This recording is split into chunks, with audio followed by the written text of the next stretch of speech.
আমার আজকে রান্নায় দেখাবো খুবই সহজ একটা রান্নার রেসিপি। সজনে ডাঁটা, আলু ও মুরগির মাংসের একটা তরকারি রান্না, যেটা খুবই সহজ। এখানে মাংসগুলো নিয়েছি, আর এখানে মাংসতে যে প্রয়োজনীয় মশলাগুলো দেওয়া হয় সেগুলো পেঁয়াজ, রসুন, তারপরে আদা, জিরা, গরম মশলা গুঁড়া, সাথে আস্ত গরম মশলা। এখন এখানে মরিচ গুঁড়া, পরিমাণ মতো হলুদ গুঁড়া, আর স্বাদ মতো লবণ দিয়ে নিলাম। দিচ্ছি তেল। এখন সব মশলাগুলো মিক্সড করে নিব মাংসের সাথে ভালোভাবে।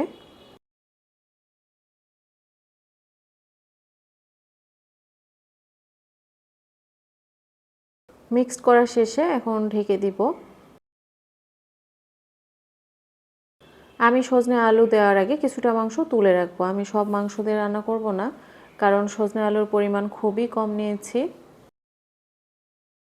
তো এখানে আমি কিছুটা মাংস তুলে রেখেছি, আর বাকি মাংস দিয়ে আমি এখন সজনে আলুটা রান্না করব। এখানে আমি এরকম স্লাইস করে সজনে আলুটা কেটে নিয়েছি, আপনি আপনার ইচ্ছে মতো কেটে নেবেন। এখন এগুলো দিয়ে ভালোভাবে একটু নেড়েচেড়ে মিক্সড করে নিব। তারপরে আমি সেদ্ধর জন্য পরিমাণ মতো পানি দিয়ে দিচ্ছি। এখন ঢেকে দিয়ে ভালো মতো সেদ্ধ করে নিব। তো এখানে এই যে সজনে আলু ও মাংস সব কিছু খুবই ভালো মতো সেদ্ধ হয়ে গিয়েছে। এখন কষিয়ে নিব। আপনি যদি এভাবে সজনে ডাঁটা, আলু, মাংস রান্না না করে থাকেন তো করতে পারেন, খুবই মজা লাগে। আর এখন যেহেতু রমজান মাস, এভাবে রান্না করলে মুখে ভালোই স্বাদ লাগে খেতে। তো এখন আমি ঝোলের জন্য পানি দিয়ে দিচ্ছি। অল্প একটু ঝোল রাখবো, বেশি না। তো ঢেকে দিয়ে ভালোভাবে বলক তুলে নেব।